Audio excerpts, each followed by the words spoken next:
জানিয়ে দেয়, উম্মত শোনো, 3000 বছর জাহান্নামের আগুনের মধ্যে একটা বান্দারে যখন ফেলা হবে, ডাইরেক্ট বান্দারে জাহান্নামের আগুনের মধ্যে জ্বালায় পুরা দেয়া হবে না। জাহান্নামের আগুনের রং হবে 3টা। 1 নাম্বার লাল রঙের জাহান্নামের আগুনের মধ্যে জ্বালায়া পুরাও ওই বান্দাটারে এমন ভাবে জ্বালাইবো, বান্দার দেহগুলো একবারে চোরমাচুর হয়ে যাবে, বান্দার দেহের চামড়াগুলা ঝরে ঝরে পড়ে যাবে, বান্দার হাড় গোড়গুলা আলাদা হয়ে যাবে। আমার আল্লাহ তাআলা ফায়াকুন বলে বান্দার দেহটারে আবার আগের মতো বানিয়ে দিবে। দুনিয়ার মানুষ শুনো, অন্তরের কাল লাগে শুনো, আল্লাহর নবী যখন এই কথাগুলা বলে, নবীর সামনে অসংখ্য সাহাবায়ে কেরাম দাঁড়ানো, সাহাবায়ে কেরাম গুলা দাঁড়ায় প্রশ্ন করি, ইয়া রাসূলুল্লাহ 3000 বছর লাগবে না, ওই লাল রঙের আগুনে আল্লাহ তাআলা কতদিন জ্বালাইবে? নবী আমার বলেন 1000 বছর জ্বালাইবে। 1000 বছর জাহান্নামের আগুনে জ্বালায়া বান্দার দেহ যখন পুরাইবো, 1 সেকেন্ডও লাগবে না, বান্দার দেহটার জ্বালায় দেওয়া হবে। আবার বান্দার জ্বালাইবো, আবার বানাইবো, আবার জ্বালাইবো, আবার বানাইবো। নবী গো, কেন এতবার শাস্তি দেওয়া হবে?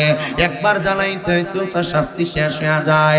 নবী আমার জানিয়ে দেয়, একবার নামাজ ছাড়ো নাই, একবার গুনাহ করো নাই, একবার জিনা করো নাই, একবার ব্যভিচার করো নাই, একবার গান বাজনা করো নাই, বারবার গুনাহ করেছ, বারবার মিথ্যা বলেছ, বারবার খারাপ কথা বলেছ, বারবার মানুষকে মন্দ বলেছ, বারবার মানুষের সম্পদ দখল করেছ, বারবার সুদের টাকা ঘুষের টাকা খাইছ, বারবার নামাজ ছেড়ে দিয়েছ।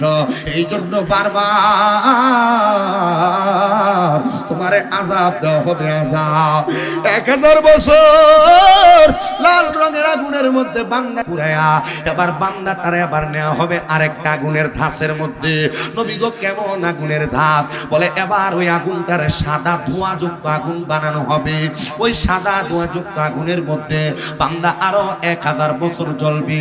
2000 বছর জ্বলার পরে এবার আগুনটারে কালো ধোঁয়াযুক্ত আগুন বানাইব। ওই কালো ধোঁয়াযুক্ত আগুনের মধ্যে বান্দারে জ্বালায়া, বান্দারে পুরায়া, বান্দার শরীরটারে আঙ্গার করে দেওয়া হবে।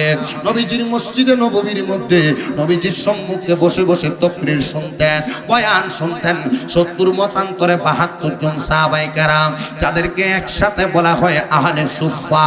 ওই আহলে সুফফা সাহাবায়ে কেরাম আমার নবীজির কাছে কান্না করতেছে। একটা এই 70 জন সাহাবীর মধ্যে 30-32 জন সাহাবায়ে কেরাম গড়াগড়ি করে কান্না করতেছে, আর বাকি সাহাবায়ে কেরাম বেহুশ হয়ে গেছে। ইয়া রাসূলুল্লাহ, ইয়া হাবিবাল্লাহ, এত কষ্ট যে দেওয়া হবে, এই কষ্টটা আপনার উম্মত সহ্য করতে পারবে না।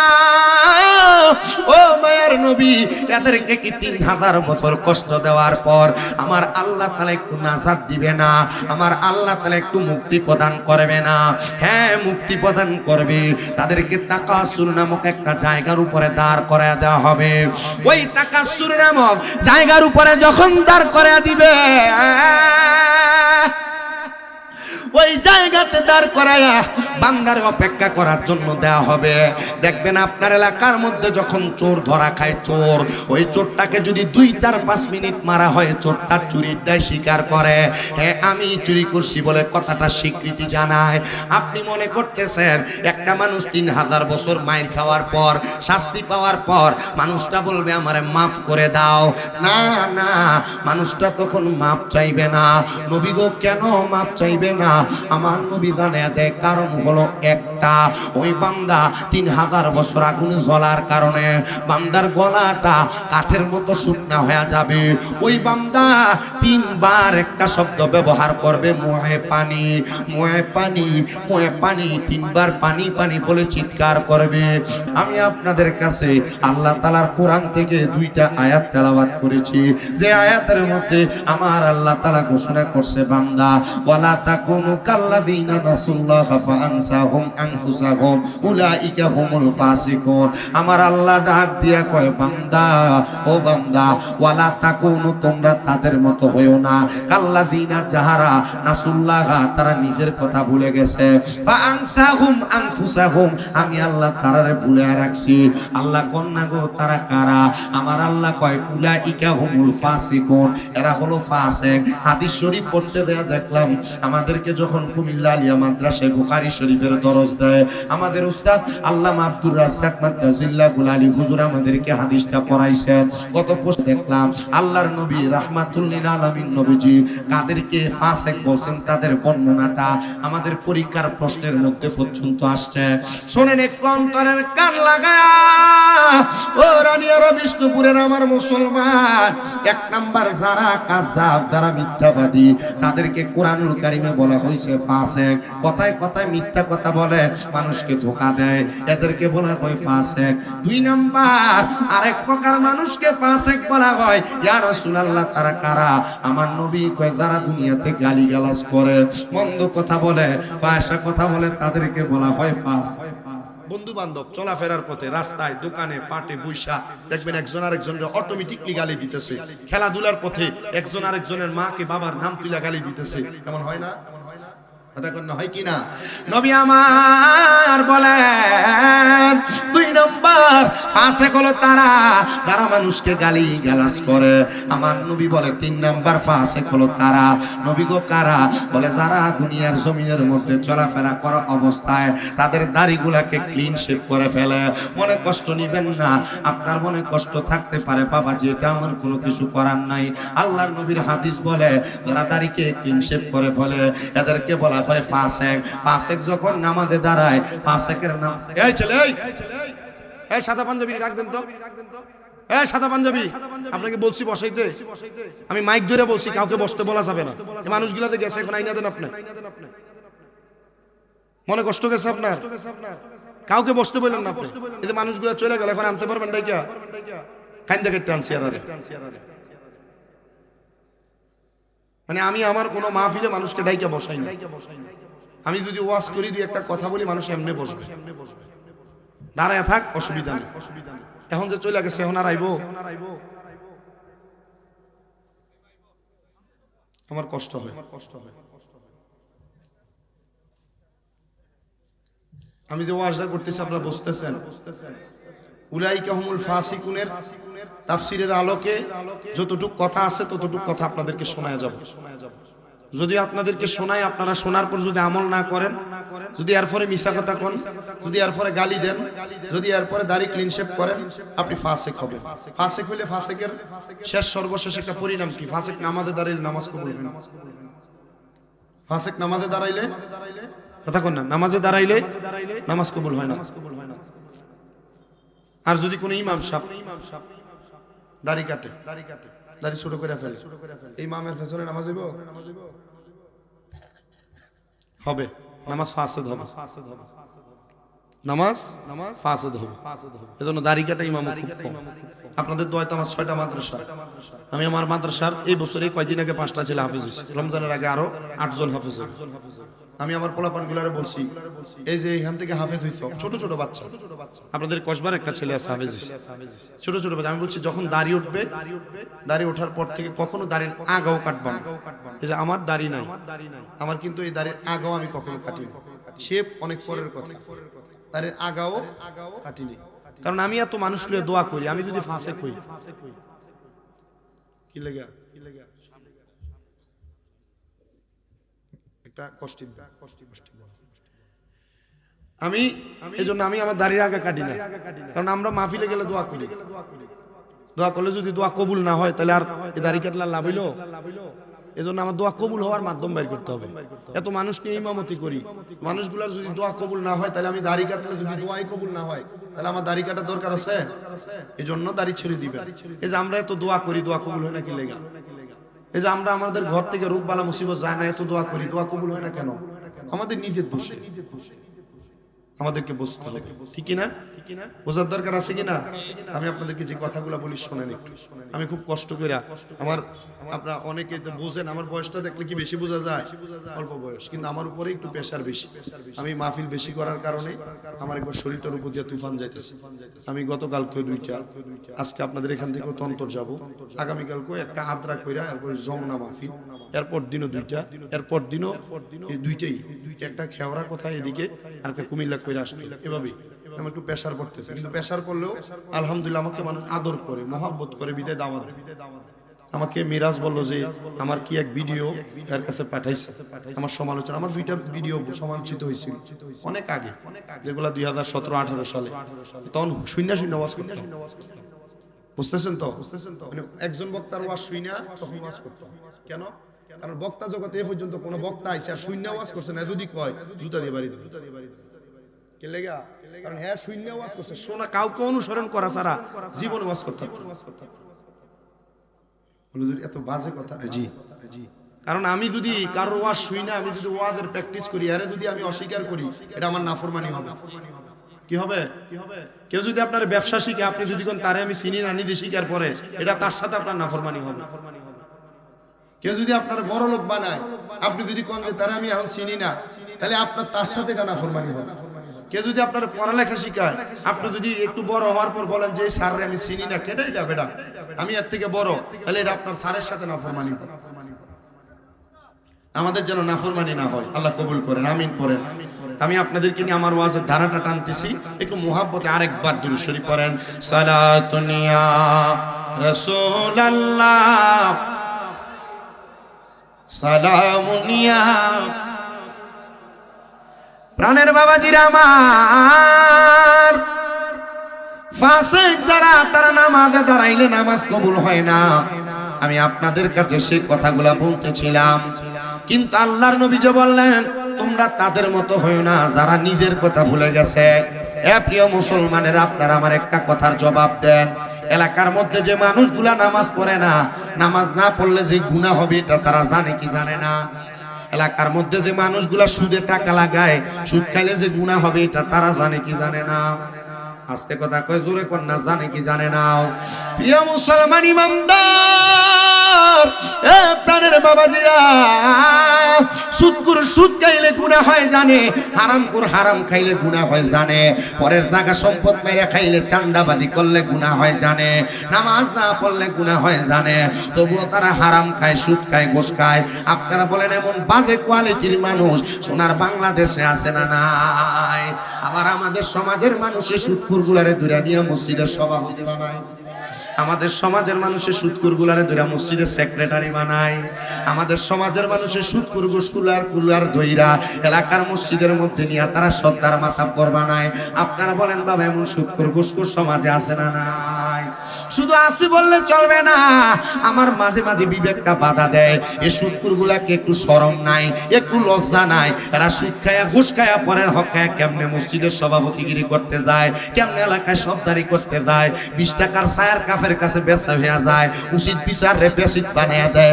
আপনারা বলেন এমন বাটফার মার্কা সর্দারও সমাজে আছে না নাই? প্রিয় মুসলমান শুনো, অন্তরের কানটা লাগে শোনো গো, আল্লাহর নবী রাহমাতুল লিল আলামিন নবী আমার জানায়া দেয়, উম্মত রে, হে উম্মতের দল, এমন মানুষ যারা হারাম খাবার খায়, এই মানুষগুলোর অবস্থা বড় ভয়ঙ্কর। ইয়া রাসূলুল্লাহ, নবী আপনার কাছে জানতে চাই গো, আপনি বলেন না কেমন ভয়ঙ্কর অবস্থা? আল্লাহর নবী বলে, 1 নাম্বার তাদের অবস্থা হলো আমার আল্লাহ তাআলা তাদেরকে আযাবুন শাদীদের অন্তর্ভুক্ত করবে। হযরতে আব্দুল্লাহ ইবনে আব্বাস রাদিয়াল্লাহু তাআলা এর হাদিস মুবারাকা পড়ে দেখলাম, তিরমিজি শরীফের মধ্যে একটা হাদিস উনি কোট করতেছে। দুনিয়ার মানুষ শুনো, আযাবুন শাদীদের অন্তর্ভুক্ত কারা হবে? কারা দুনিয়ার জমিন থেকে কবরের মধ্যে যাওয়ার পর আযাব প্রাপ্ত হবে? ইয়া রাসূলুল্লাহ, কারা আযাব প্রাপ্ত হবে আপনি বলেন না। নবী আমার বলেন, দুনিয়ার জমিনে যারা গুনার কাজ একবার করার পর আবার গুনার কাজকে করেছে, ওই মানুষগুলা তখন জিন্দিক হয়ে যায়। জিন্দিক মানে কি জানো রে বাবা? জিন্দিক মানে হলো অস্বীকারী হয়ে যায়। জিন্দিক মানে হলো দুনিয়ার জমিন থেকে অবহেলাকারী হয়ে যায়। দুই নাম্বার, যখন কোনো গুনাহ দ্বিতীয়বার করার পরে আমার গুনাহটাকে গুনাহ চাই না, তৃতীয়বার গুনার কাজটা করে, তখন বান্দাটা ফাসিক হয়ে যায়। সরি, প্রথমবার বান্দা ফাসিক হয়ে যায়, দ্বিতীয়বার বান্দা জিন্দিক হয়ে যায়। জিন্দিক তৃতীয়বার যখন বান্দা গুনাহ করে, ওই বান্দাটা তখন যখন ফাসিক আর জিন্দিক হয়ে যায়, চতুর্থবার গুনাহ করার কারণে বান্দা তখন নেফাকি করে। নেফাকি করার কারণে বান্দা তখন মুনাফিক হয়ে যায়। ওই মুনাফিক বান্দাটা দুনিয়ার জমিনের মধ্যে থাকা অবস্থায় ভালোভাবে চলতে পারে না, ভালোভাবে থাকতে পারে না, ভালোভাবে খাইতে পারে না, ভালোভাবে মরতে পারে না। নবী গো, আপনার কাছে জানতে চায়, আপনি বলেন না তাদের অবস্থা কেমন হয়ে যায়। নবী আমার বলেন, উম্মত শুনো শুনো, তাদের অবস্থা বড় ভয়ঙ্কর। তখন যখন তার মাঝে নেফাকি চলে আসে, মুনাফিক হয়ে যায়, গুনার কাজ বারবার গুনার কাজগুলা করে। এই গুনার কাজ অধিক পরিমাণ করার কারণে বান্দা ছোট ছোট গুনাহ করে কাফের কখন হয়ে যায় বান্দা বুঝতেও পারে না। এই জন্য বান্দা কত দোয়া করে, বান্দার দোয়া কবুল হয় না। বান্দা কত নামাজ পড়ে, নামাজ আল্লাহর দরবারে কবুল হয় না। কত দান সদকা করে, দান সদকা আল্লাহর দরবারে কবুল হয় না। ইয়া রাসূলুল্লাহ, নবী গো, আপনার কাছে জানতে চাই, তাদেরকে কি আমার আল্লাহ তাআলা শাস্তি প্রদান করবে না? হ্যাঁ, শাস্তি প্রদান করবে। নবী গো, শাস্তিটা কোন জায়গায়? আল্লাহর নবী বলেন, ফি নারি জাহান্নাম খালিদিনা ফিহা উলাইকা হুম শাররুল বারিয়া। আল্লাহ জানে দের বান্দা, ওই বান্দা শুনো, ওই বান্দা যারা দুনিয়ার জমিনের মধ্যে প্রথমে ফাসিকের পরে জিন্দিক, এরপর মুনাফিক, এরপর কাফের হয়ে যায়, বান্দাটার অবস্থা বড় ভয়ঙ্কর। গুনাহগার, ও গুনাহগারেরা শোনো, তোমরা যারা গুনাহ করো, তোমার বিচার রানিয়ার মসজিদের ইমাম সাহেব করা লাগবে না, কসবা থানার সবচেয়ে বড় আলেম করা লাগবে না, ব্রাহ্মণবাড়িয়া জেলার বড় আলেম করা লাগবে না। নিজের বিচার যদি তুমি নিজে করো, তোমার জান্নাত তুমি নিজেই তালাশ করতে পারবা। নিজের বিচার নিজে করো না বিদায়, নিজের নফসের বিচার নিজে করো না বিদায় তুমি তোমার জান্নাত তালাশ করতে পারো না। ভিতরে ভিতরে নেফাকি থাকে, ভিতরে ভিতরে তোমার মুনাফিকে থাকে।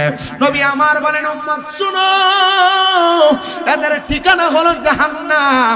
নবী গো, কতদিন থাকবে? আমার নবী বলেন, খালিদিনা ফিহা, ওই বান্দা চিরস্থায়ী জাহান্নামী হইয়া থাকবে। এত আযাব দেওয়া হবে গো, শুধু বান্দা চিরস্থায়ী জাহান্নামী হইয়া থাকবে না।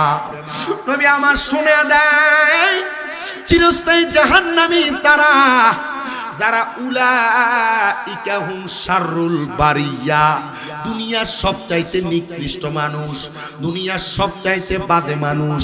হযরত আনাস ইবনে মালিক রাদিয়াল্লাহু তাআলা আনহু থেকে হাদিস বর্ণিত, তিনি বলেন, আমি আমার নবীজির জবান মোবারকে বলতে শুনলাম, নবী আমার জানায়া দেয়, হে উম্মতের দলেরা, জান্নাত এ যাওয়ার আগে কোন জাহান্নামী বান্দা অথবা কোন বেঈমান বান্দা, কোন বেআমল বান্দা জাহান্নামের আগুনের মধ্যে কমপক্ষে 3000 বছর জ্বলবে। 3000 বছর। কয় হাজার? আপনাদের কি কষ্ট হয়? গজল গাইতেছি না দেখে কি আপনাদের কোনো কষ্ট হইতেছে? আমি ওয়াজ করি, একটানা ওয়াজটা করি। আমার যত ওয়াজের মাঝে গজল জিকির আজকার দেখেন, ওই ওয়াজের আগে নয় ওয়াজের পরে আমি ওয়াজ ধরে ফেললে গজলের দিকে আর বেশি যাই না। কোনো জায়গায় আবদার থাকলে করি, কিন্তু আমার কাছে ভাল লাগতেছে রানিয়ার আর এই সমাজ যে এত সুন্দর একটা প্রেমের বাগান আপনারা সাজাইলেন, জান্নাতের বাগান আপনারা সাজাইলেন। আমি আয়েশা তো প্রথম গনা দিয়ে দেখলাম যে 27 জন মানুষ চেয়ারে আর নিচে বসে। এরপরে নজর করে দেখছি যে আপনারা আলহামদুলিল্লাহ সবাই আস্তে আস্তে আস্তে করে আসছেন। আমি আপনাদেরকে এটার জন্য জাযাকুমুল্লাহ খায়রান আল্লাহর দরবারে কামনা করতেই পারি। তবে এতটুক কথা শুনেন অন্তরের কান লাগায়া, যদি আমরা এত সুন্দর বাগান সাজায় জাহান্নামে চলে যাই, এই বাগান সাজানোর কোনো মর্ম আছে? জবাব দেন, মর্ম আছে? আমি আপনাদেরকে সেটা শোনাইতে চাচ্ছি। আমি আপনারে বলবো না আপনি নামাজ পড়েন, আমি আপনারে বলবো না রোজা রাখেন, আমি আপনাকে বলবো না হজ করেন, আমি আপনাকে বলবো না যাকাত দেন। কেন? কারণ আপনাকে নামাজ পড়ার কথা কোরআনে আল্লাহ বলেছেন, আপনাকে রোজা রাখার কথা কোরআনে আল্লাহ বলেছেন, আপনাকে হজ যাকাতের কথা কোরআনে আল্লাহ বলেছেন, গুনাহ না করার কথা কোরআনে আল্লাহ বলেছেন। আপনি কোরআনের কথাই মানেন না, আমার মুখের কথা মানবেন কিভাবে? আমি আপনাকে এগুলা না করলে কি শাস্তি দেওয়া হবে সেগুলা বলবো। যদি আপনার ভয় লাগে আপনি ইবাদতে মনোনিবেশ করবেন। আমার ওয়াজের খাসিয়তে, ওয়াজের চলাফেরার অবস্থায় আমি কারণ নাম ধরে বকাবকি করি না, আমি আজ পর্যন্ত করি না। পরে সুন্নি বহু উলামায়ে কেরাম না, আমি কেন করি না? আমার ওয়াজের বকাবকি না করার কয়েকটা মাধ্যমের একটা মাধ্যম হলো আমি মানুষকে আমার ওয়াজ দিয়া, আমার ওয়াজ আকৃষ্ট করে তাদেরকে আমার দিকে ডাকি। তারা আমার কথা ভালো লাগলে সবাই আমার কাছে আসবে, আইসা আমার ছায়া তলে থাইকা এরা কোরআন মানবে, হাদিস মানবে, আহলে সুন্নাত ওয়াল জামাত মানবে। কিন্তু যদি আমি তার বকা দেই, সে আমার কাছে আসবে না, সে আমার থেকে দূরে সরে যাবে। আমার দরকার হলো দূরে দেওয়া না কাছে আনা। কথা কন না? মাঝে মাঝে হয়তো আপনারা দেখেন যে আমার সাথে উলটপালট হয়, আপনাদের কুডিও হয়েছে। আমি হিসাব মিলাইছিলাম, পরে হিসাব আর খোঁজ খবর নিয়ে দেখলাম যে না, এগুলো হওয়ারই কথা। অপদস্থ, অপহরণ এগুলো হইলে ভালো। কেমন ভালো? আমি হিসাব মিলে সর্বশেষ দেখলাম আল্লাহ আমার বিয়াজ্জতি করে নাই, আমাকে শরম আর লজ্জা দিয়া এরাই বিয়াজ্জতি হইছে। কারণ এদেরই বড় কয়েকজন ব্রাহ্মণবাড়িয়ার বড় বড় হুজুরি কইছে এরা তো বেটা কাফুরুষ মানুষ। আমি কইলাম হুজুর কি লেগা? এরা যে পাগলের ঘরে পাগল, এটার একটা প্রমাণ দিছে এরা। আমি কইলাম প্রমাণ কি? প্রমাণ দিছে এরা 25-20 জন সমানে তরে দাঁড়াইছে, আমি খবর লইছি, এরা লাড়ি সুডা লইয়া আসলো। আমি কইলাম যে হুজুর কি হইছে? আমার মারলে তো মাইরা মারির তলে ঢুকে থাকতো না। পরে আপনাদের এই এলাকার একজন হুজুর আছে ইয়াকুব ওসমানী সাহেব না, আমি একদিন ওনারা পাম্পে পাইয়া কইছিলাম হুজুর এমনি এমনি আপনি জেলে আসিলেন, আপনার এলাকায় আমার সাথে এই দুর্ঘটনা হয়েছে। আমি ইউসুফ বেড়া ধমকাইছিলাম যে তোরা ব্যাককলের মতো এই কাজ করছিস কি লেগা। আমার উনি বলছে, ইয়াকুব ওসমানী সাহেব নিজে বলছিল আমাকে ক্যান্টনমেন্ট এক পাম্পে। আমি কইলাম জি হুজুর। তো আমরা বক্তারা কিন্তু মাঠে হোক কেউ কওমি, কেউ জামাত, কি কেউ সুন্নি, আমরা কিন্তু এক লগে বইয়া চা খাই। আমরা কিন্তু এক লগে বইয়া চা খাই। এই যত উল্টা পাল্টা করে প্রত্যেক দলের ভিতরে দেখবেন উগ্রবাদী দুই একটা শয়তান আছে। প্রত্যেক দলে দেখবেন। কওমিদের সাথে সুন্নিদের কিসের পার্থক্য আপনি কোন তো? আমল আর আকীদার দুই একটা বিষয় নিয়ে তফাৎ, যেটা নফলিয়ত। এই তফাৎ নিয়ে উনি ওনার মতো ইবাদত করবে, আমি আমার মতো করব। ফিডাফিডি করতে তোরে শিখাইছে কি? তুই ফিডাফিডি কইরা তোর দলের বদনাম করলি, আমি ফিডাফিডি না কইরা চুপ থেকে আমি আমার দলের সুনাম করছি। তবে এতটুক মনে রাখো, উগ্রবাদীরা কোরআন সাপোর্ট করে না, হাদিস সাপোর্ট করে না। এরা উগ্রবাদী হইয়া এদের মতো কইরা জীবন সাজাইতে পারে নাই, আর আমি উগ্রবাদী না হইয়া নরম হইয়া 6টা মাদ্রাসা করতে পারছি।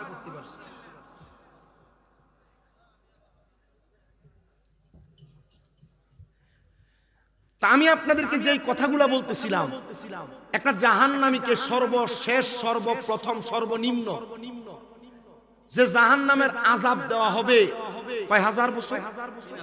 আপনারা সবাই যদি এক বাক্যে জবাবটা না দেন আমার ওয়াজ হয় না শেষ।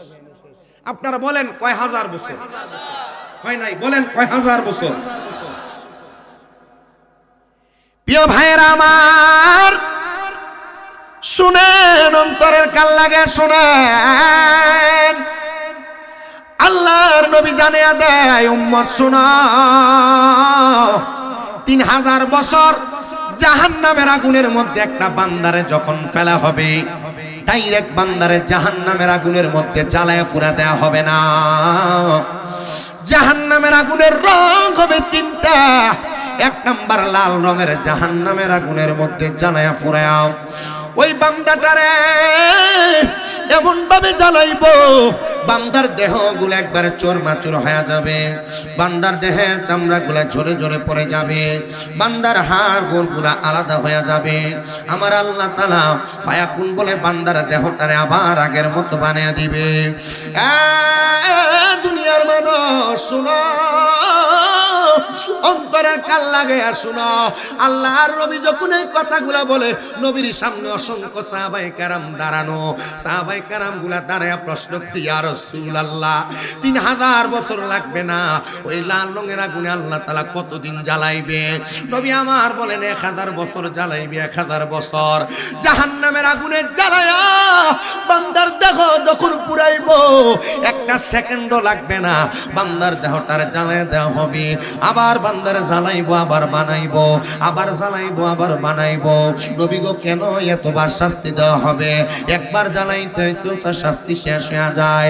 নবী আমার জানিয়ে দেয়, একবার নামাজ ছাড়ো নাই, একবার গুনাহ করো নাই, একবার জিনা করো নাই, একবার ব্যভিচার করো নাই, একবার গান বাজনা করো নাই, বারবার গুনাহ করেছো, বারবার মিথ্যা বলেছো, বারবার খারাপ কথা বলেছো, বারবার মানুষকে মন্দ বলেছো, বারবার মানুষের সম্পদ দখল করেছো, বারবার সুদের টাকা ঘুষের টাকা খাইছো, বারবার নামাজ ছেড়ে দিয়েছো। এই জন্য বারবার তোমারে আযাব দেওয়া হবে, আযাব। 1000 বছর লাল রঙের আগুনের মধ্যে বান্দা পুরায়া, এবার বান্দাটারে আবার নেওয়া হবে আরেকটা আগুনের ধাসের মধ্যে।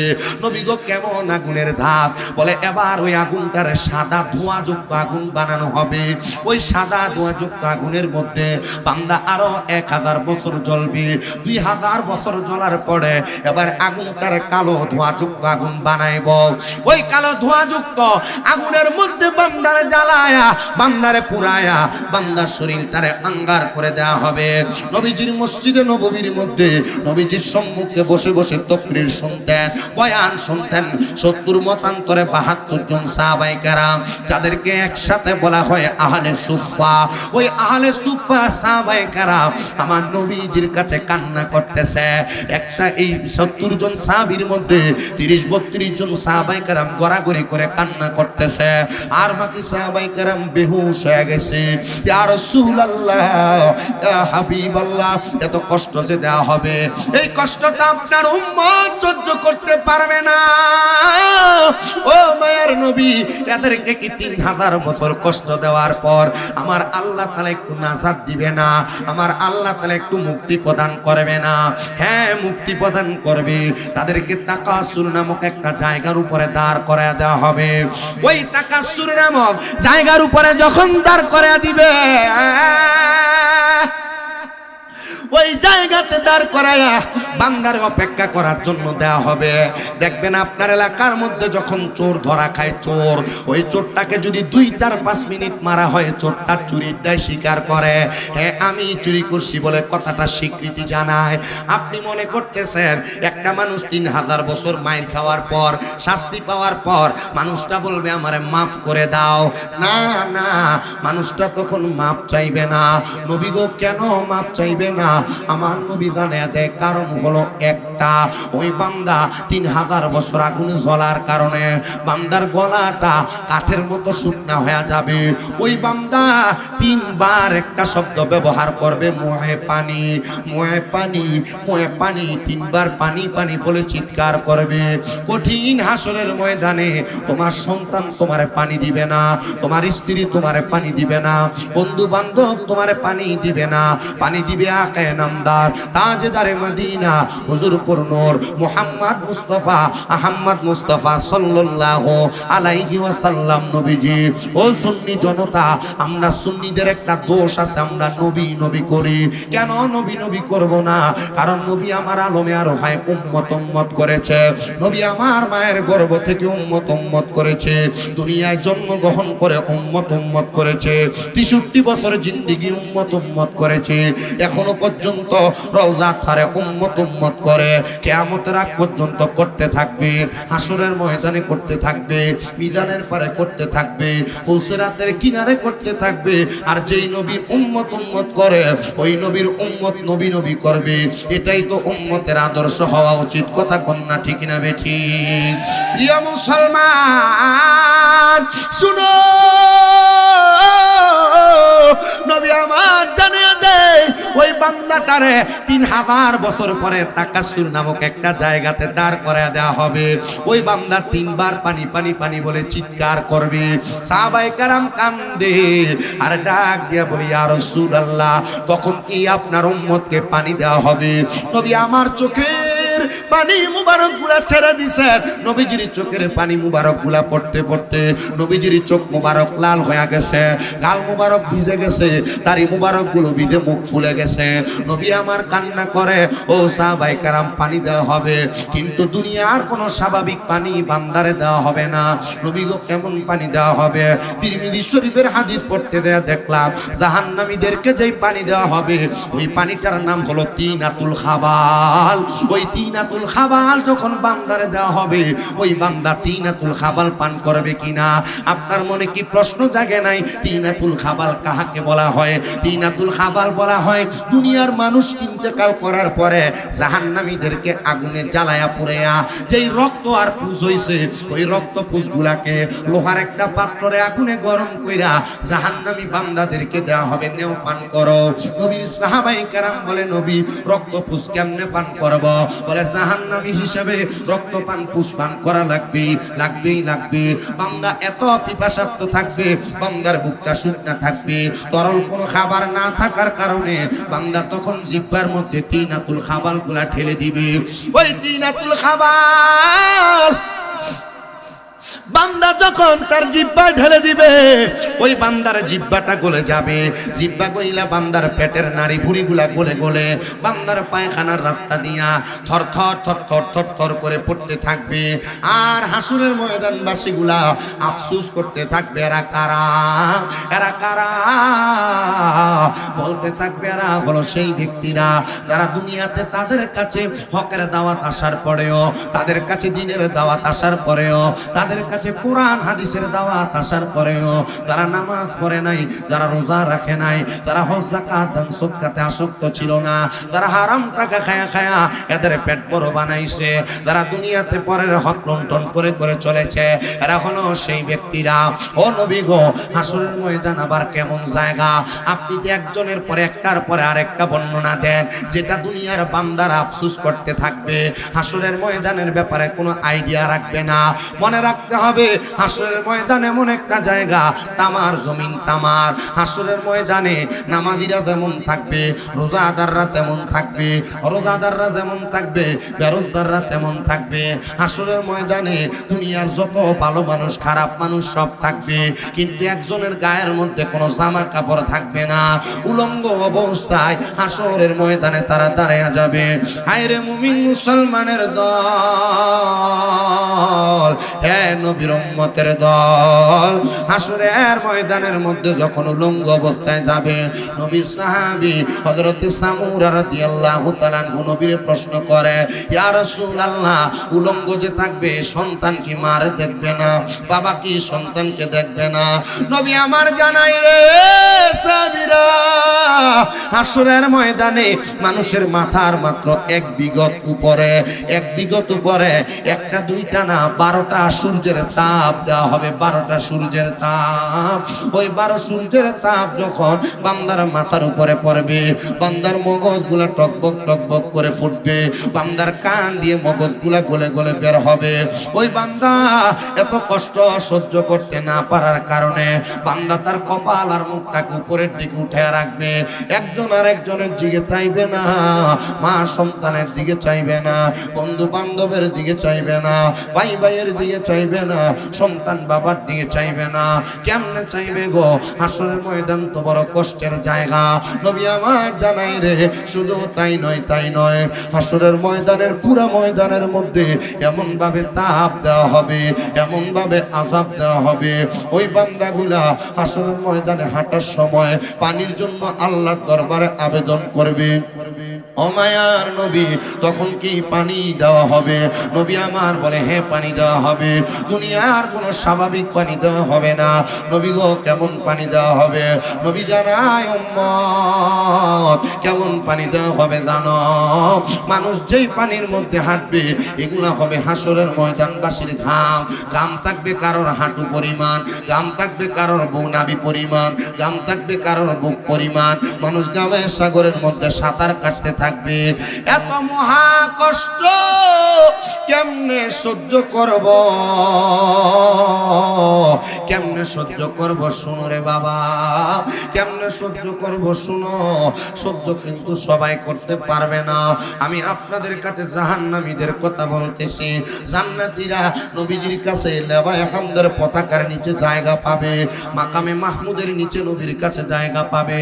কিন্তু যারা জাহান্নামী এদেরকে আমার আল্লাহ তাআলা ওই হাসরের ময়দানের ডান দিক থেকে, হাসরের ময়দানের বাম দিক থেকে, হাসরের ময়দানের পেছন দিক থেকে, হাসরের ময়দানের সামনের দিক থেকে, চারদিক থেকে আগুনের কুণ্ডলী জ্বালায়া একবার ডান বাম সামনে পেছন থেকে পাকড়াও করবে, আরেকবার আগুনের পরে পানি দিয়া বান্দার ডান বাম সামনে পিছ থেকে পাকড়াও করবে। পুরা হাসরের ময়দানবাসী একটা জায়গার মধ্যে উপস্থিত হয়ে যাবে। ওই টাইমে হাসরের ময়দানবাসীদেরকে প্রশ্ন করা হবে, তোমরা কেন দুনিয়ার নেক আমলের প্রতি মনোযোগী হও নাই? তারা বলবে, আমরা কেমনে গো কেমনে মনোযোগী হইব? সংসারের ব্যস্ততায়, পরিবারের ব্যস্ততায়, ব্যবসা বাণিজ্য করতে যায়া আমরা দুনিয়ার হারাম কাজ, বাজে কাজগুলা করেছি। ও মুসলমান, দাওয়াত পাওয়ার পরেও যারা এখনো ভালো হন নাই, আপনাদেরকে হাসরের ময়দানে সীসাকে গরম করে করে আপনাদের কানগুলা ঢালাই করে দেওয়া হবে, আপনাদের পিঠগুলা ঢালাই করে দেওয়া হবে, হাতগুলা ঢালাই করে দেওয়া হবে, মাথাটা ঢালাই করে দেওয়া হবে, চোখগুলার মধ্যে গজার মারা হবে, গজার। হুজুর কেন কেন কেন গো? বলে তারা শোনার পর আমল না করার কারণে তাদের কানটাকে ঢালাই করা হবে। যারা নামাজ পড়ে না ওই মানুষগুলারে হাসরের ময়দানের মধ্যে এমন ভাবে দাঁড় করানো হবে, তাদেরকে বলা হবে নামাজ আদায় করার জন্য। এরা হাসরের ময়দানে সেজদা দেওয়ার চেষ্টা করবে, রুকু দেওয়ার চেষ্টা করবে। বেশি উপরের ক্লাসের হাদিস পড়া লাগবে না, মাত্র মেশকাতুল মাসাবির বাবু সালাত অধ্যায়টা পড়ে দেখবেন। ওই জায়গার মধ্যে আল্লাহর নবী ঘোষণা করেন, বান্দা এদের পিঠগুলাকে ঢালাই করে দেওয়া হবে। এরা রুকু করার চেষ্টা করবে কিন্তু রুকু করতে পারবে না। এদের মাথাকে ঢালাই করে দেওয়া হবে, হাঁটুকে ঢালাই করে দেওয়া হবে। এরা রুকু করার পরে সেজদা করার চেষ্টা করবে, এরা পারবে না। কেন পারবে না? বলে তারা দুনিয়ার জমিনে অকাট্য ভাবে চলাফেরা করার কারণে, কানটার মধ্যে বাজে কথা শোনার কারণে, যারা গান বাজনা নিয়ে ব্যস্ত থাকে, আপনাদেরও কানকে ঢালাই করা হবে। নবী আমার শিখে দাঁড়ে যারা এই জিহ্বা দিয়া, লেসান দিয়া, জবান দিয়া মিথ্যা কথা, গালিগালাজ, ফাহিশা কথা, মিথ্যা কথা, মানুষকে অবৈধভাবে বাজে বাজে মন্তব্য করেছে, এদের জিহ্বাটাকে আগুনের ধারালো কেচি দিয়া কর্তন করা হবে। শুধু কর্তন করা হবে না, শুধু কর্তন করা হবে না, তারা যদি তাদের চক্ষুকে হেফাজত না করে, এই চোখ দিয়া রাস্তা দিয়া যাওয়ার সময় পরের মেয়ে, পরের স্ত্রীর দিকে যারা অবৈধভাবে তাকায়া থাকেন, আপনারা মনে করবেন না শুধু নারীরাই পর্দা করবে, আমরা পুরুষদেরও কিন্তু পর্দার দরকার আছে। এই চোখ দিয়া নিজের স্ত্রী ছাড়া পরনারীর দিকে যারা যারা তাকাইবে, তাদের চোখগুলার ভিতরে গরম লোহার গজার ঢুকানো হবে। এমন কঠিন যন্ত্রণাদায়ক শাস্তি হাসরের ময়দানে আপনার মুখ দিয়া কোনো প্রশ্নের জবাব নিবে না। আপনি আপনার হাত দিয়া যদি কারোর মাল চুরি করে থাকেন, হাত দিয়া যদি কাউকে অন্যায়ভাবে মেরে থাকেন, হাত দিয়া যদি কারোর প্রতি অন্যায়ভাবে অত্যাচার করে থাকেন, মনে রাখবেন প্রিয় মুসলমান,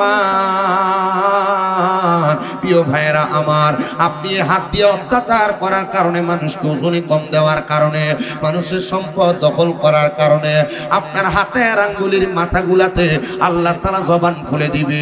হাতের আঙ্গুলিগুলা বলবে আমার শাহাদাত আঙ্গুল দিয়া সে ইশারার মাধ্যমে মানুষকে একজন আর একজনের ঝগড়া লাগাইছে। দুই হাত দ্বারা সেই মানুষের জমি কাইটা ছোট করছে, দুই হাত দ্বারা মানুষকে ওজনে মাইপা কম দিছে, তাদেরকে কঠিন যন্ত্রণাদায়ক শাস্তি দেওয়া হবে। নবী গো শাস্তি তো অনেক পরের কথা, আল্লাহ কি তাদেরকে দুনিয়াতে কোনো শাস্তি দেয় না? হ্যাঁ দেয়। আমার আল্লাহ তাআলা তাদেরকে দুনিয়াতে শাস্তি দেয়, অভাব দেয়, অনটন দেয়, কঠিন রোগ দেয়। আল্লাহ তাআলা এগুলা দিয়া বান্দারে অনেক কঠিন কঠিন যন্ত্রণার মধ্যে ফালায়। নবী গো কারা জাহান্নামী তাদেরকে তো আমাদের চিনার দরকার। আপনারা কোন না বাবা জাহান্নামী কারা চিনার দরকার আছে না নাই? কারণ আল্লাহ কোরআনে বলেন লা ইয়াস্তাবি আসহাবুন নারি ওয়া আসহাবুল জান্নাহ আসহাবুল জান্নাতি হুমুল ফাইজুন। আল্লাহ বলে গোলাম এ বান্দা জাহান্নামী এবং জান্নাতি তারা একরকম নয়।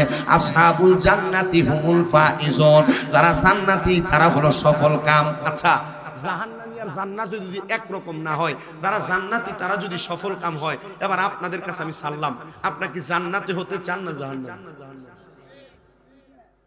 সবাই তো মনে করছে ওয়াজে ঢুকছে জান্নাত মনে কি নইলেছে না, হেলে কেউ জবাবও দেয় না। আপনারা কন্যা জান্নাতি হতে চান না জাহান্নামী? জাহান্নামী কি কেউ জানি না শূন্য হইতে চায় না? চায় বেটা কোনা বলে তো না হইলে নামাজ পড়ে না কেন? না হইলে হ্যাঁ সুদ খায় কেন? না হইলে হ্যাঁ ঘুষ খায় কেন? না হইলে হ্যাঁ পরের হক মেরে খায় কেন? না হইলে মানুষের প্রতি অত্যাচার করে কেন? না হইলে মানুষের প্রতি অন্যায় ভাবে জুলুম করে কেন? তার মানে সে বলে হুজুর বুঝে না। না না বুঝে, ভালোই বুঝে, কিন্তু সে যে বুঝে না এটাও বুঝে না। এক বেটা বাসে যাইতেছিল, যাওয়ার পথে পাশের সিটের এক লোক কান্দে। ভাই কান্দেন কেন? ভাই কোয়েন না, আমার স্ত্রীটা প্রেগনেন্টের রোগী, অসুস্থ মানুষ, সিজার হবে, এজন্য কান্দি, কি জানি হয়, আমার একটাই মাত্র বউ। বেটার কান্দা দেখা যে বেটা প্রশ্ন করছে এ বেটা এখন কান্দা শুরু করছে। লগের বেটা জিজ্ঞাসা, এই বেটা কান্দুস কেন লাগা? না ভাই আপনার বউয়ের যে রোগটা হইছে এই রোগটা আমার বাপের হইছিল, আমার বাপে প্রেগনেন্ট রোগে রোগী হয়ে মারা গেছে। আচ্ছা প্রেগনেন্ট রোগী কি পুরুষরা রোগী হয়? তার মানে যে বেটা এই কথা কইছে হ্যাঁ প্রেগনেন্ট রোগ কি তা এটাই জানে না। যে বেটা সুদ খায় আপনার এলাকার, এই সুদ কি তা এটা জানে না। বলো যে কি কোন জানে না কেমনে? না জানলে 1,30,000 টাকা কেমনে নেয়?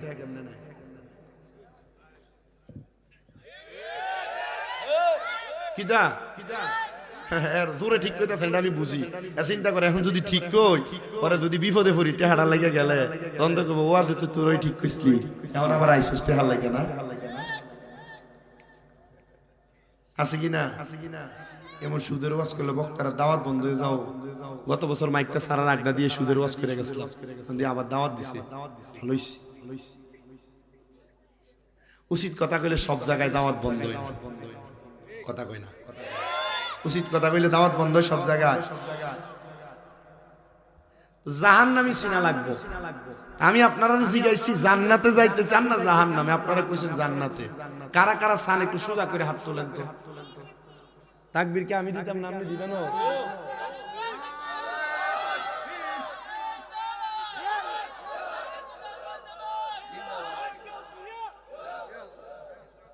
কি তো তাকবীর দিয়ে ঘুমাইছে পতলা মানুষ, স্যান্ডেলটা পুরা দাঁড়ায় রয়েছে, জোরে তাকবীর দিলে মানুষ বন জাগ আছে। আদিব একটা জোরে তাকবীর দিছে, ইতার গলা ওই মাইক।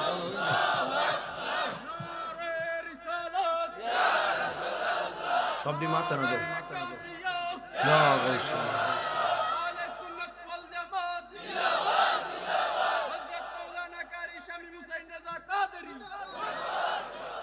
আলহামদুলিল্লাহ জান্নাতে যাইতে চাই। জানি না আমরা নেক আমল দিয়ে জান্নাতে যাইতে পারবো কি, গ্যারান্টি আছে? আমরা আজকের মাহফিলে এই দোয়াটা করি, আল্লাহ এখানের মধ্যে কেউ যদি জান্নাতে যায়, আমরা যারা আছি সবাই দোয়া করি, আল্লাহ এখানের মধ্যে কেউ যদি জান্নাতে যায়, আল্লাহ তার পেছনে পেছনে আমাদেরকে রাখি। আমি কে যেই কথাই ছিলাম জাহান্নামী চিনতে চাই, চিনতে চাই না মাতে না। জাহান্নামীকে জান্নাতীকে এটা চিনার উপায় আছে। জান্নাত বহুত ফরের জায়গাও, জান্নাতের আগে আরো কয়েকটা স্টেশন আছে যেখানে জান্নাতি চিনা যায়। এক নাম্বার স্টেশনের নাম ফুলসেরাত, যে ফুলসেরাতের নিচে জাহান্নামীরা পড়বে, জাহান্নাম বানাইবো আল্লাহ। এই ফুলসেরাতের আগের স্টেশনটার নাম হলো মিজান, মানে যেখানে আপনার আমার নেক আমল মাপ দেওয়া হবে। এটার আগের যে স্টেশন এটার নাম হলো হাসরের ময়দান, যেখানে সব মানুষকে উপস্থিত করা হবে। এটার আগের স্টেশনটার নাম হলো কবর। কন্যা কি কবর? এই কবরের আগের স্টেশনে এখন আমরা আছি, এটার নাম হলো আলমে দুনিয়া। কিন্তু কবর এবং আলমে দুনিয়া দুইটার মাঝখানে একটা মাকাম আছে, যে মাকামাতের নাম হইল সাখরাতুল মাউতের বিছানা। সাখরাতুল মাউতের বিছানা কোনটা? ওই যে মরার সময় বিছনায় প্রস্রাব কইরা দেয়, মরার সময় বিছনায় পায়খানা কইরা দেয়, মরার সময় জিহ্বায় কামড় দিয়া দেয়, মরার সময় নাকে মুখে দিয়ে রক্ত ছেড়া দেয়, মরার সময় শক্তি উল্টায়া দেয়। এটা হইল সাখরাতুল মাউতের বিছানা। এখন কি লাগা দেয়? জাহান্নামী সিনেমা। কেন দেয়? নবী আমার বলেন, এর মধ্যে আনাস ইবনে মালিক নবীরে প্রশ্ন করি, ইয়া রাসূলুল্লাহ কেন দেয়, কি কারণে দেয়?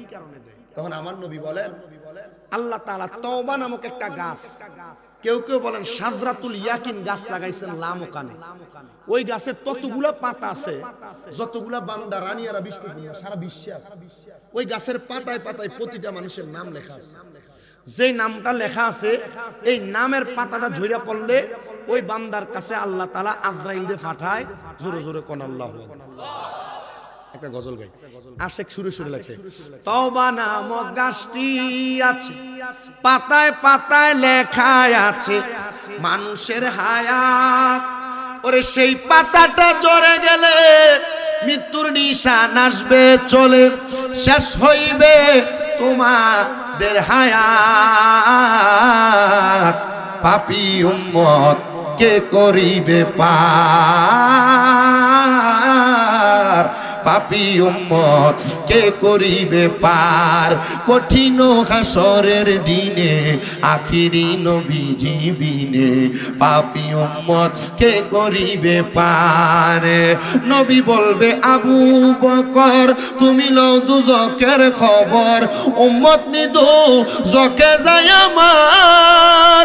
কোথায় বাবা উসমান গনি তুমি লও কাউসারের পানি, উম্মতের করাও না আহার। পাপী উম্মত কে করিবে পার, আর পাপী উম্মত কে করিবে পার। কঠিন হাসরের দিনে আখিরি নবীজি বিনে পাপী উম্মত কে করিবে পার, আর পাপী উম্মত কে করিবে পার। ফুলসেরাতের কঠিন ফুলে হযরত ওমর যাও না চলে, ফুলসেরাতের কঠিন ফুলে হযরত ওমর যাও না চলে। আলী যাও মিজানে রোপাল্লায়, পাপী উম্মত কে করিবে পার, আর পাপী উম্মত কে করিবে পার। কঠিন হাসরের দিনে আখিরি নবীজি বিনে পাপী উম্মত কে করিবে পার। একটা জবান বন্ধ রাখবেন না, জবান খুলে জোরে জোরে পড়েন ইয়া রাসূলুল্লাহ।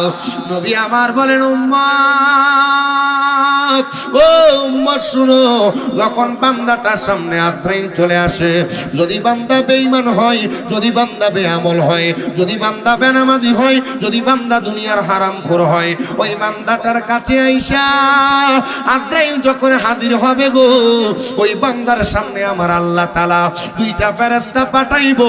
যেই ফেরেশতাদের চোখগুলা হবে নীল কালারের, ওই ফেরেশতাগুলা বান্দার সামনে আইসা ওই বান্দাটার সামনে যখন দাঁড়াইবো, ফেরেশতাদের ভয়ঙ্কর চেহারা দেইখা বান্দা ভয়ে বিছানাতে প্রস্রাব পায়খানা করে দিবে। জোরে জোরে এখন নাউজুবিল্লাহ। প্রস্রাব পায়খানা কেন করে? নবী আমার জানায়া দেয়, এবার আজরাইল আলাইহিস সালাতু ওয়াস সালামের ভয়ঙ্কর চেহারাটা বান্দারা যখন দেখায়, বান্দা আজরাইলের কাছে আবেদন জানায়, আজরাইল আমি তো মৃত্যুর জন্য এখনো প্রস্তুতি গ্রহণ করি নাই, আমার একটু সুযোগ দাও, আমি মৃত্যুর জন্য প্রস্তুতি গ্রহণ করব। ওই সময় বান্দার দুই দাঁতের চোয়ালের মাঝখানে বান্দার জিহ্বাটা কামড় পড়ে যায়, বান্দা কোনো কথা বলতে পারে না, বান্দা কোনো চলাচল করতে পারে না। এবার বান্দা তার চোখের ইশারা দিয়ে আজরাইলকে বোঝানোর চেষ্টা করে, রে আজরাইল আমার একটু সুযোগ দাও, মরার জন্য আমি এখনো প্রস্তুতি গ্রহণ করি নাই। বান্দার চোখ আজরাইলের ভয়ঙ্কর চেহারা দেখতে দেখতে তখন চোখগুলা বড় হইয়া উল্টে যায়, চোখের মণি দেখা যায় না, সাদা অংশটা শুধু দেখা যায়। বান্দা কেন চোখ উল্টে দেয় শোনো মুসলমানেরা, আহারে এবার আজরাইল আইসা বান্দার বুকটার উপরে একটা থাবা দেয় রুহটা কবজ করার জন্য। কোন আজরাইল এভাবে রুহ নিবে যে আজরাইল একটা থাবা দিয়া একসাথে 40 মণ মাটি নিয়ে গেছে আদম বানানোর জন্য। আচ্ছা 40 মণ মাটি যে হাতে আটে, ওই হাতটা যদি আপনার আমার বুকের উপর রাখা হয় সাপটা হয়ে যাওয়ার কথা, কিন্তু না না না, আজরাইল যখন বান্দার বুকটার উপরে রাখবে বান্দার ঘাড়ের রগ সাহারক গুলা ঠাস ঠাস করে ছিঁড়ে যাবে, হাতের রগগুলা ছিঁড়ে যাবে, পায়ের রগগুলা ছিঁড়ে যাবে, বান্দার রক্ত আর চলাচল করতে পারবে না। তখন বান্দার নাকে দিয়ে মুখে দিয়ে কানে দিয়ে রক্ত ঝরঝরিত হয়ে যাবে। নবী গো, এমন কঠিন ভাবে যদি রক্ত ঝরঝরিত হয় মানুষ কেমনে মরণের কষ্ট সহ্য করবে? বলে কষ্ট সহ্য করতে পারবে না রে। বান্দার দেহ থেকে আবার রূহটা আলাদা করা হবে, এত কষ্ট হবে, এত কষ্ট হবে। একটা জীবিত ছাগলকে লটকা দিয়া চামড়াটা টাইনা টাইনা ছিঁড়া ফেললে ওই বকরির যত কষ্ট হয়, একটা বেঈমান বেআমল বেনামাজি হারামখোর একটা বেপরদা নারী, এদের এমন কঠিন শাস্তি হবে। শুধু তাই হবে না, এদের রূহ যখন কবজ করে নিয়ে যাবে, কবজ করে নিয়ে যাওয়ার সময় দেহটা পড়ে থাকবে একবারে নিরিবিলি, দেহের কোনো দাম নাই, দেহের কোনো সম্মান নাই। কত নাড়াচাড়া করবে, গোসল দিবে, দাফন দিবে, কাফন দিবে, জানাজা পড়বে, লাশ কবরে রাইখা মা সন্তান আত্মীয় স্বজন সবাই চলে আসবে। প্রিয় মুসলমান, ওই সময় আজরাইলের মাঝে আর বান্দার রূহের মাঝে কথোপকথন হবে। কেমন কথোপকথন হবে প্রিয় মুসলমান শোনো। ওই সময় রূহ ডাক দিয়া বলবে, আজরাইল, আজরাইল আমার রূহরে তুমি এত তাড়াতাড়ি কই লইয়া যাও? আজরাইল বলবে, তোমার রূহরে আমি কই লইয়া যাইলাম আর হয়। রূহ ডাক দিয়া বলবে, আজরাইল না না না, আমার রূহ তুমি এত তাড়াতাড়ি নিও না। তুমি যদি জানতা আমার আল্লাহ তাআলা আমার জন্য কত যন্ত্রণাদায়ক শাস্তি রেডি করে রাখছে, তুমি এত তাড়াতাড়ি যাইতা না রে আজরাইল, আরো আস্তে আস্তে যাইতা, আমার রূহটা নিয়ে যাইতা, আরো আস্তে আস্তে যাইতা। আজরাইল আলাইহিস সালাতু ওয়াস সালাম বান্দার রূহটারে নেওয়ার সাথে সাথে একটা কাপড় দ্বারা তার নাকটাকে আবদ্ধ করে ফেলবে। পর্দার অন্তরালের মায়েরা, তোমরা যারা স্বামীর আদেশ মানো না, স্বামীর হুকুম মানো না, বেপরদা ঘুরে বেড়াও, স্বামী ছাড়া পরপুরুষের সামনে সামনে যাও, তোমরা যারা টাইট ফিটিং জামা কাপড় পরো, তোমরা যারা স্বামী ছাড়া অন্য পুরুষের সাথে কথা বলো, মা আমি তোমার কাছে বলি, তোমরা যারা শ্বশুর শাশুড়িকে খানা দাও না, তোমরা যারা স্বামীর হুকুম ছাড়া বিভিন্ন জায়গায় মার্কেটে ঘুরে বেড়াও, তোমরা কিন্তু এমন কঠিন শাস্তি পাইবা। আপনারা যারা এখানে আছেন স্ত্রী থাকার সত্ত্বেও পরকীয়া, আপনারা যারা এখানে আছেন নিজের মা, নিজের মেয়ে, নিজের স্ত্রী, নিজের বোনকে যারা বেপরদা ছেড়ে দেন, আপনারা যারা নামাজ ছেড়ে দেন, আপনারা যারা রোজা ছেড়ে দেন, আপনারা যারা বেআমল বেখবর দুনিয়ার প্রতি আকৃষ্ট, মনে রাখবেন আপনার রূহ কবজ করার পরে আজরাইল তার নাকের মধ্যে কাপড় লাগায় দিবে। রে আজরাইল, নাকে কেন কাপড় লাগাইলা? আজরাইল আলাইহিস সালাতু ওয়াস সালাম জবাব দিবে না। বান্দার রূহ নিয়ে চলে যাবে প্রথম আসমানের মধ্যে। প্রথম আসমানের ডাইনে 19 জন ফেরেশতা দাঁড়ানো থাকবে, বামে 19 জন ফেরেশতা দাঁড়ানো থাকবে। যখন রূহটা নিয়ে আজরাইল যাবে, প্রত্যেকটা ফেরেশতা শুধু বান্দার রূহের দিকে তাকিয়ে তাকিয়ে থু থু নিক্ষেপ করবে, থু থু নিক্ষেপ করবে, থু থু নিক্ষেপ করবে। নবী গো, থু থু কেন নিক্ষেপ করবে? বলে আজরাইল তাদেরকে প্রশ্ন করবে, ফেরেশতা তোমরা কেন বান্দার দিকে থু থু নিক্ষেপ করো? ওই ফেরেশতারা পাল্টা আজরাইলকে প্রশ্ন করবে, আজরাইল আমরা থু থু কেন নিক্ষেপ করেছি? তার আগে জবাব দাও, তুমি কেন নাকে কাপড় লাগাইলা?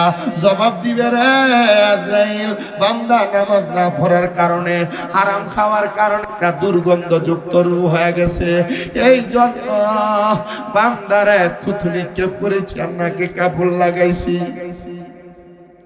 কি জীবন বানাইলা, মরার পরেও কোনো দাম নাই।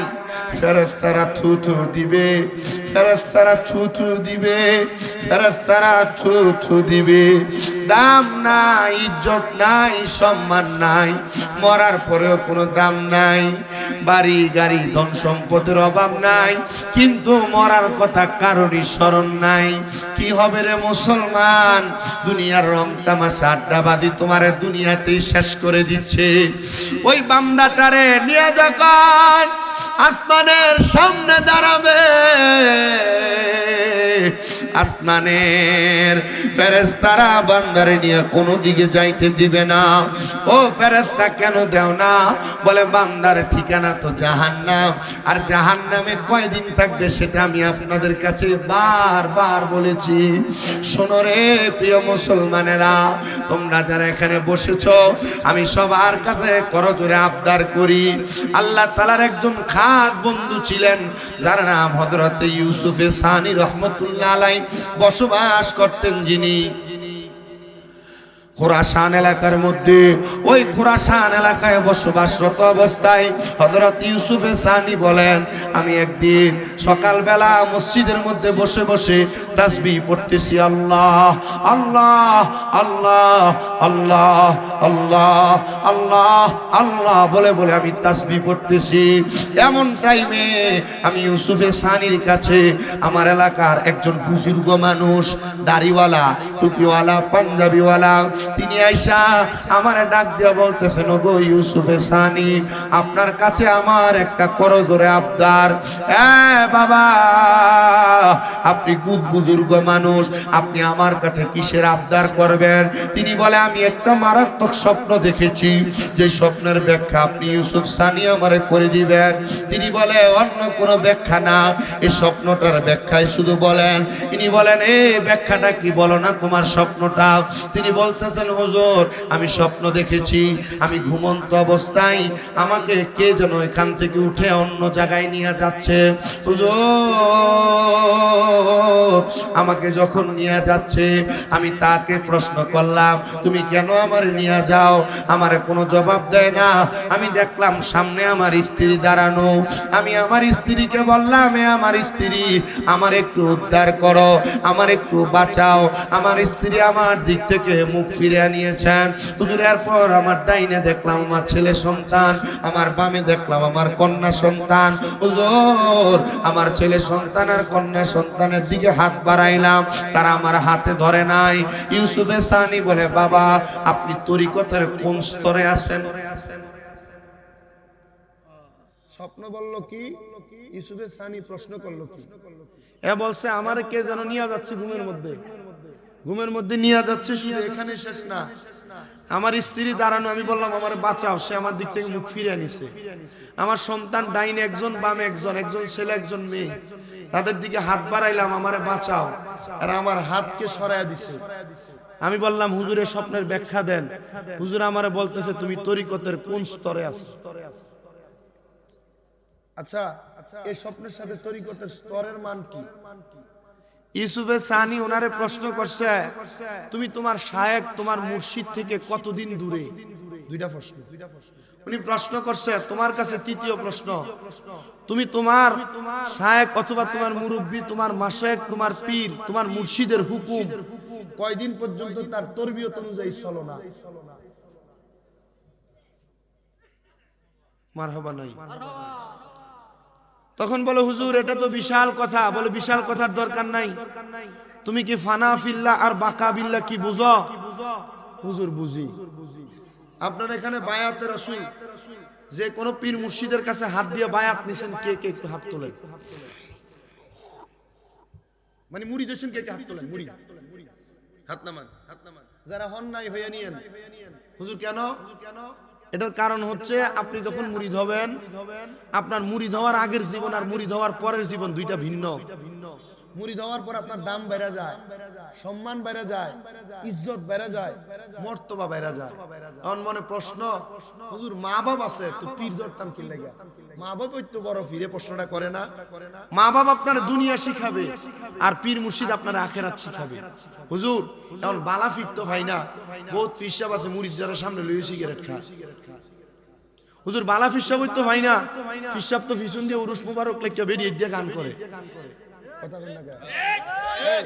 লেখত ভাই আপনি কন্ত যে ফিসাবরা ফিসুন দিয়ে উরুস মুবারক লেখা মাজারের আশেপাশে গান বাজনা করে, এটা কি আসলে বালাফিন না বন্ধ? এটার লগে সুন্নির কোনো সম্পর্ক আছে?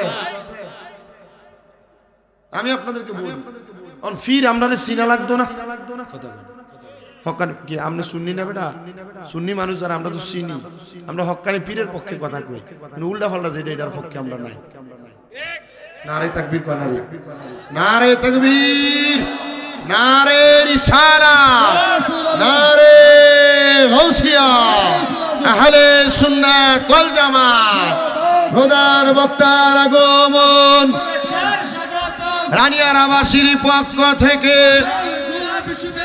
নারে তাকবীর, নারে রিসালাত।